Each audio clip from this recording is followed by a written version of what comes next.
have to remember to put the game on. Oh, Wardy, he's so silly. To the bottom right-hand side of Ascension to IR, red Terran player from Team Liquid. Give it up if you're cheering on uThermal.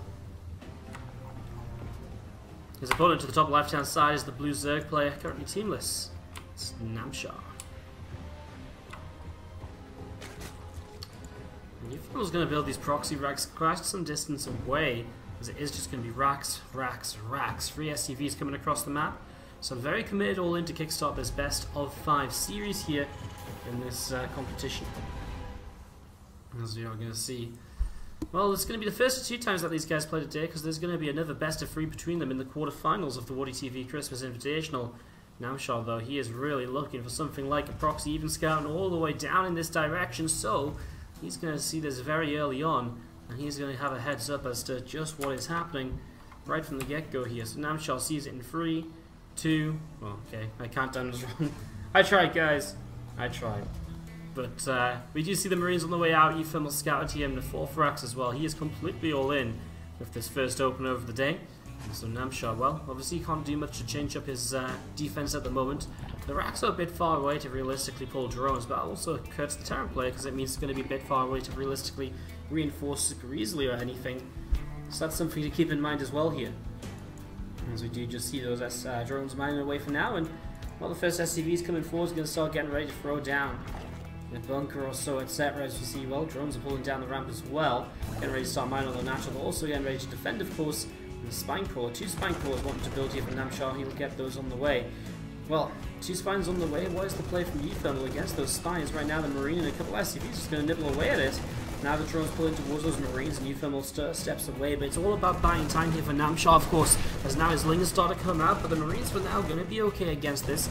It is multiple racks past 2, so it's, you know, more Marines than usual, and so these lingers do take quite a bit of damage right from the get-go, because the Marine count is pretty high pretty early on. uThermal with another couple of Marines arriving is going to push those lings away now. He targets down one of the spines. He will get some good damage on the other spine crawler. In the meantime, the spine crawler is going to get a chance to finish though. Spine being targeted now. Lings going forwards, he steps away again. Takes a couple shots from the spine, gets some shots onto the Queen. uThermal, good damage so far. We're going to be seeing these Marines pushing forward once again. They will get the spine crawler without taking too much further damage. Extra lings on the way down, but uThermal will start stepping away. He lost the 3 SCVs he brought across the map, but he's killed 3 drones so far, and he's keeping these drones off the mineral line. As the spine crawler gets killed without a cancel, while the second Queen pops, that will go a long way to help out. The first Queen is building up energy towards 50 to get a transfuse ready. In fact, it has a transfusion ready, and it is the Queen that's going to get targeted down though instantly because it's lower health. More Zerglings coming out. uThermal still with these Marines. Namshar does not have his link speed. He actually pulled out a gas ASAP to be able to afford these spines, the link production, and everything else as he went along. Let's push forwards again. We're going to see these links continue to come on through, and well, Marines just stepping back one at a time. Another spine crawler will make this very difficult for uThermal to realistically break through. Gets a Queen before transfuse is dropped. I mean, even bringing this one just up to full health, even if it wasn't full effect of the transfuse, would have been great. Now that spine taking damage again. This Queen has a transfusion, but now it goes down, which means the spine's going to fall. No cancel once again. I think that's Namshar going to be killed off here as uThermal picks up the first game of the day. He goes 1-0 up in this best of 5 series. What a kicking game for game number 2.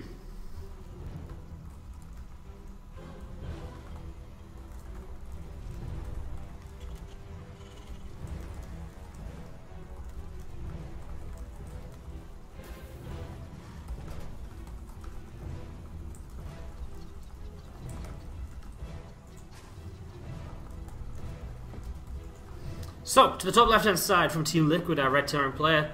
Give it up if you're cheering on uThermal. One of 2 Team Liquid players in this event is Mana has already made his way through to the semi-finals. He'll be playing against Maxed later on today. That'll be our 3rd best of 5 of the day coming up. Obviously that's a couple hours out from now, unless we have some very fast games. And to the bottom right hand side, our blue Zerg player. Give it up if you're cheering on the Namshar.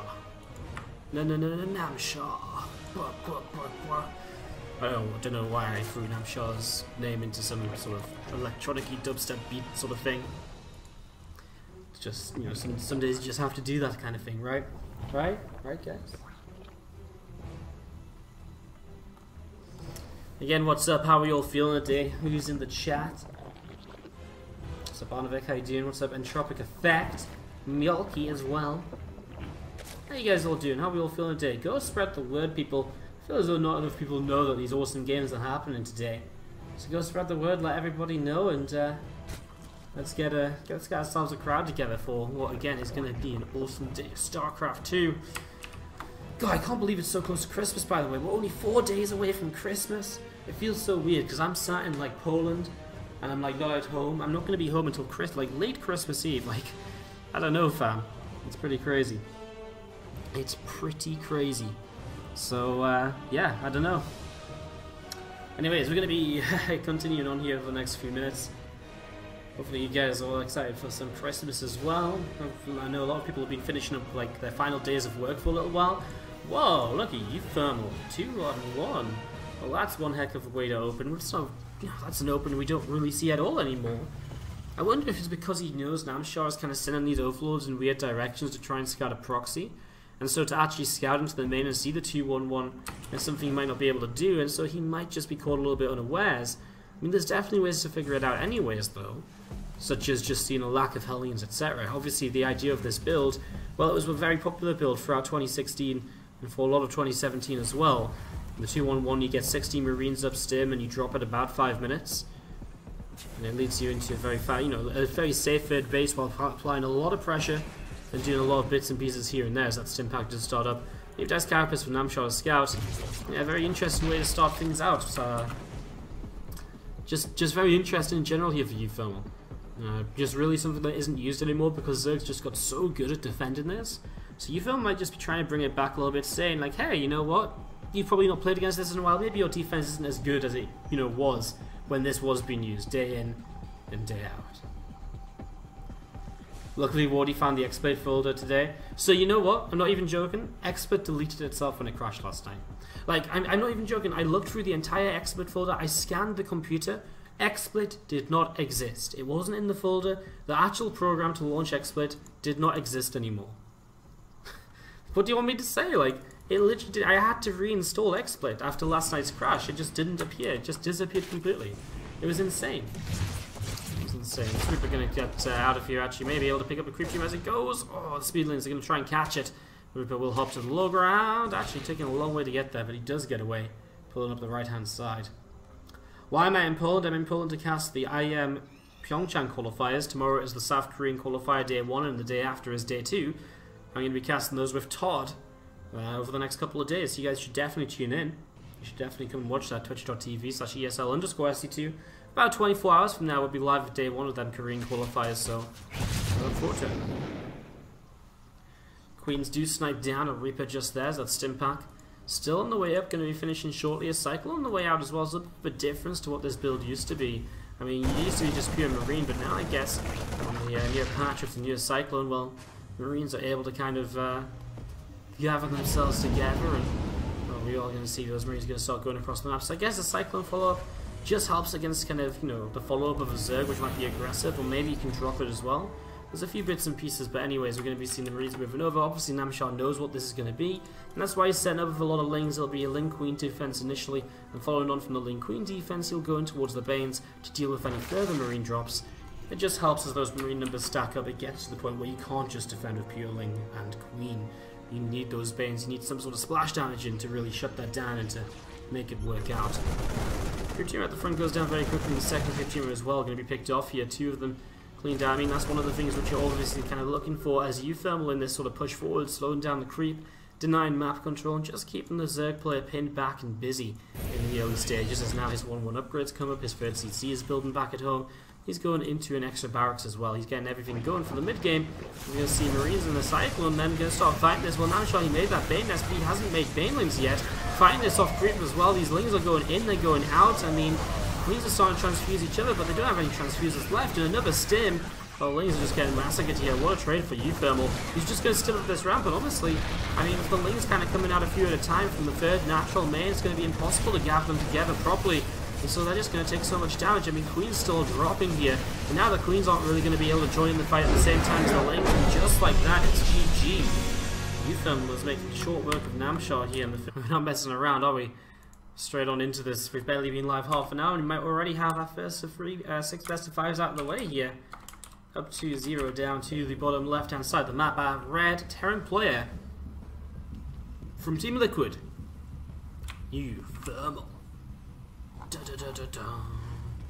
Da da da da da da da da.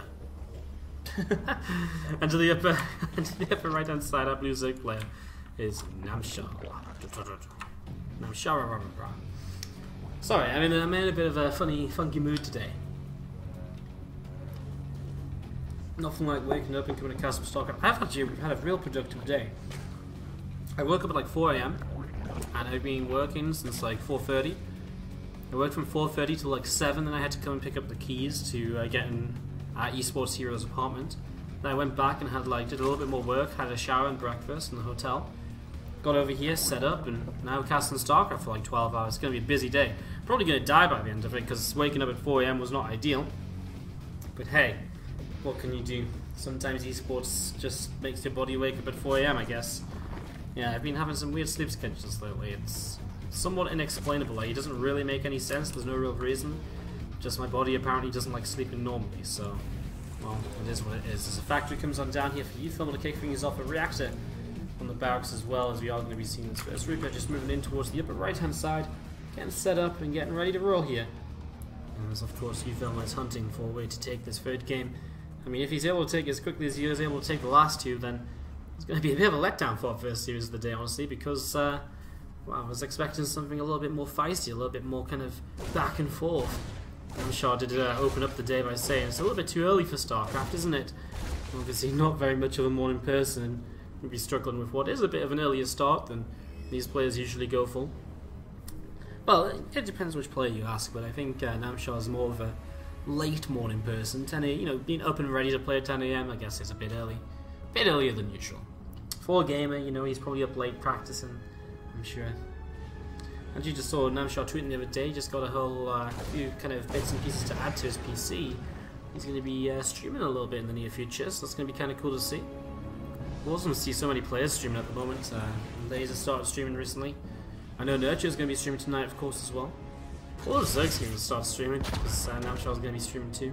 Obviously, you know, Nurture's been streaming for a little while, but still doing the streaming, hasn't given up on it after a couple of days. Wow, is he really going to block this with an engineering bay? This is simultaneously hilarious, and oh my god, the Hellions arrived. Wow. So now he's got an engineering bay block on the third base, and he's actually going to have Hellions to help deny it. That's not what you see every single day in the ZVZ, in the TvZ.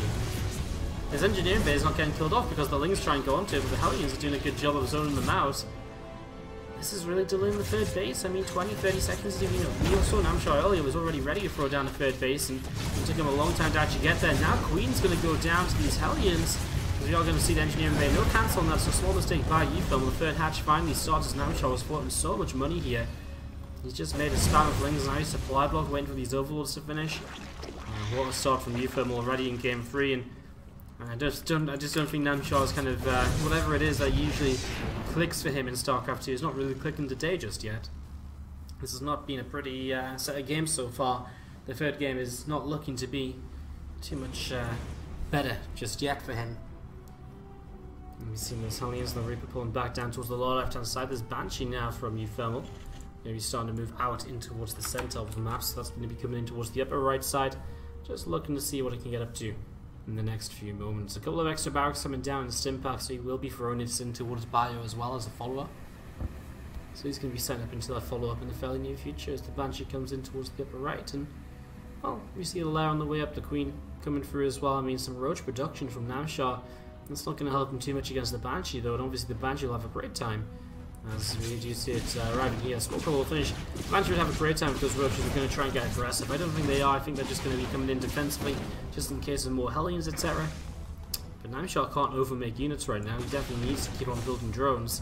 He's on, well, actually a worker deficit, 42 to 41 after losing a couple here. uThermal taking a worker lead and well positioned that will put him in as he continues up in this game. Some more Hellions will move on to the map. I mean, it's not an armor or anything. There's just some pressure they can apply, perhaps. Just going to sit out the front as well, yes. Either way, I mean, he's going up to all 5 racks. He's actually just going to stick on 2 bases, so he's not going to go up in towards the 3rd command center. Going to throw down the +1 attack upgrade, and we'll probably just be looking to attack with a bunch of tanks, some medevacs, and kind of win combat shields finishes as well. No point fighting without it, because it will make a major difference based on the units he's going to be focusing on. in this army, as now we're just going to see these hounds get try to run by. Gets one drone so far. And this next wave of attacks will get a second one, third and a fourth as well. Some bits and pieces here, as we're going to see, though. Hellions 4 or 5 making it out. Not bad, 1 Hellion for 4 drones, and especially if uThermal wants to follow up with aggression, it's aggression like this, which just keeps Namshar slowed down, keeps him in a rough position, stops him from being set up comfortably to realistically defend the 2-base attack moving forwards. Hellions will join up with the Banshee to deal a little bit more. Double Banshee actually in towards this mineral line as he'll loop around and grab one more drone there. All the way over towards the 3rd base, where there'll be a couple more drones up for picking, and he doesn't quite get it because the Queen forces the Banshees away. One of the Banshees very low. He still finds one, he finds 2, and he's going to find one more as well. Oh, nice wall collar. So at least Namshar protected one of his drones here finally, but behind all of this, floating a lot of money. Now he gets some overlords on the way. Maybe he can just spam out some roaches. Does he have the lava? Well, not really. Just floating so much money from the delayed 3rd hatchery earlier in the game and just not really getting into a great position in the early stages. A few more Lings still running around to see where they can go as the first push comes across. +1's finished, Stim's finished. I kind of thought he would wait for combat shields. I wonder how much he'll kind of push forwards. I mean, combat shields is about 30 seconds away. So it's not like he has to wait a massive amount of time. I imagine he'll play a little bit passively until combat shields just kind of come in, unless he sees an opportunity, and obviously he feels as though he can take this fight. And that's why he's pushing in so aggressively. 1 Queen down already, 2nd Queen will be transfused, but the next transfusion is missed. All the Queens going down here. uThermal is not slowing down as he pushes forwards. Tanks now do siege. The Marines on low health. They've stimmed a couple of times already. And now he's in position between the natural and the 3rd base, and this is going to be very difficult for Namshar to deal with. He's going to have to attack down and ramp in towards siege tank fire. And now, of course, it's not going to be good. He isn't going to see this couple of tanks fire into the center of those roaches. It's super powerful. With 4 medevacs here, the Banshee in the skies as well. It's all just things which are just going to make this Marine force so difficult to break through, as the tanks do so much damage here before the Lings and roaches take them out. Their roaches are just so heavily damaged, and well, there's no upgrades yet from Namshar either. He just finishes roach speed, but that won't help him in terms of fighting too much. It means that he's still just 0-0 against what +1 attack now, and uThermal really just striking hard, realizing again he had an advantage and probably recognizing he could end this game by just attacking him. Super aggressive, and we're going to be seeing these Marines continue to stim on in. Those roaches going down one by one. And that is going to be more or less it. A few more drones dropping. I mean, traps massacre. This game lasted longer than the others, but not really too much longer. 9 minutes is just about where it's going to end. Just waiting for Namshar to type one out of this. He woke up early today for not much gain because he's going to be eliminated here from the Masters Cup. He will still be live in the WardiTV Christmas Invitational. We are talking today about the final day of the OSC Championship and regular season. Namshar is one of the players who's chasing a top 8 finish if he can finish well in a couple of these events. So Namshar, he needs to kind of advance 1 round in either of these events. Obviously he won't be doing it here. Just needs to advance 1 round later today where he will rematch against uThermal. That 1 round will take him into a position where he will be able to play for a play in top 8, which just advances him again a little bit